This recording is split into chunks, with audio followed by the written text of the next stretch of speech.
各位好，今日由我世紀21羽田地產 David 為大家介紹一個鄰近港鐵太和站嘅一個樓盤。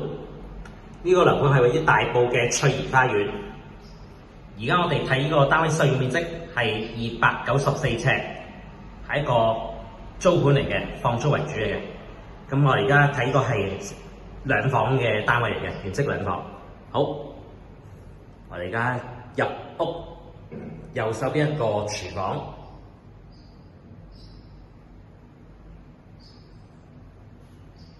廚房都好闊落，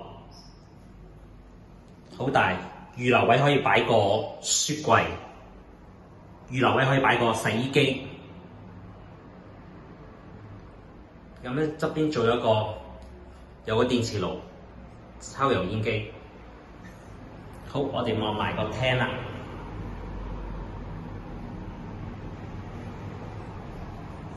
廳就側邊可以擺梳化同埋一個電視嘅地櫃。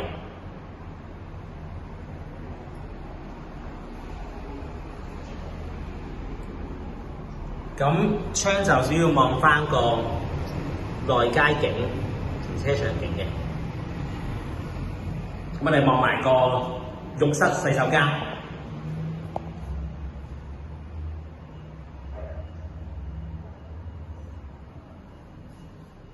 咁洗手間做咗個企缸，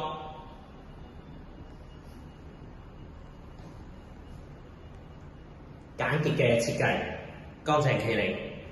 我哋望埋兩個房間啦。房間方面，兩間房間都好對稱，好均勻。房間都差唔多大細。房間景觀咧都主要望返去下邊向南嘅景觀嘅，望返啲翠綠嘅樹景。我哋望埋隔離間房，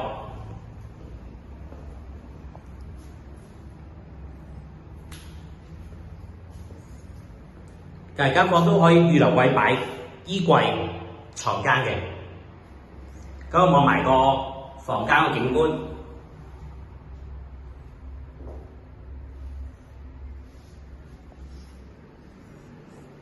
太和翠怡花園步行去港鐵站都係大概5至6分鐘嘅步程，非常之方便交通。